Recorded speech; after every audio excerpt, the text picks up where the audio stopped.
दिल्ली रु गोवा अभिमुखे उड़ान भरिथिबा एक इंडिगो विमान मुंबई रे जरूरीकालीन अवतरण करिथिला। इंजिन रे समस्या देखा देबा कारणरू एहाकू मुंबई रे इमरजेंसी लैंडिंग करा जाइथिला। विमान 6E6171 टी उड़ुथिबा बेले ही आकाश मार्ग रे इंजिन रे समस्या कारणरू झुली रहिथिला। एहा परे विमान सतर्कता पूर्वक मुंबई रो छत्रपति शिवाजी महाराज अंतर्जातीय विमान बंदर रे जरूरी अवतरण करा जाइथिला। एही समय रे पायलट प्यान प्यान प्यान बोली कहिथिले। एहार अर्थ कौन जानतु एही रिपोर्ट रे।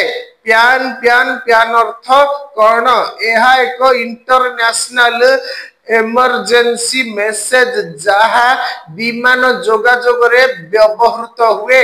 एहा मध्यम स्तर जरूरी अवतरण को सूचित करे। एथिरे तुरंत कौनसी विपद नहीं, किंतु परिस्थिति आसिले तुरंत सहायता उपरे ध्यान देबा आवश्यक।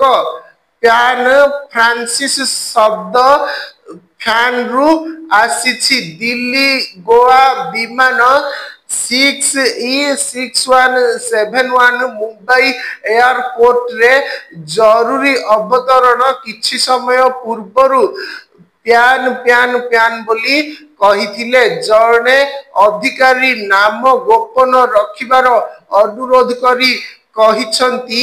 इंजिन नंबर 1 रे त्रुटि जोगु पायलट प्यान प्यान प्यान अर्थ जीवन प्रति विपद नथिबा जरूरीकालीन परिस्थिति सूचाई देउथिबा एक वार्ता देइथिले।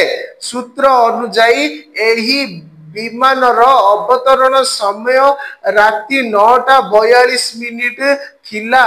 राति 9:25 रे एहार गोटे इंजिन खराब हेबा परे पायलट अलार्म बजाइथिले। विमान को सुरक्षित भावरे मुंबई विमान बंदर रे अवतरण करा जाइथिला। फ्लाइट ट्रैकर गुड़िक दर्शाई थिले जे इंडिगोर एक विमान राति प्राय 8टारे दिल्ली रु उड़ान भरिथिला, जहा प्राय अध घंटा विलंब होइथिला। इंजिन रे समस्या पाई छत्रपति शिवाजी महाराज अंतर्जातीय विमान बंदर रे अवतरण करिथिला। दिल्ली गोवा विमान रे 191 यात्री थिले। समस्त यात्री सुरक्षित अछंती। एही घटना पाई इंडिगो दुख प्रकाश करिछि।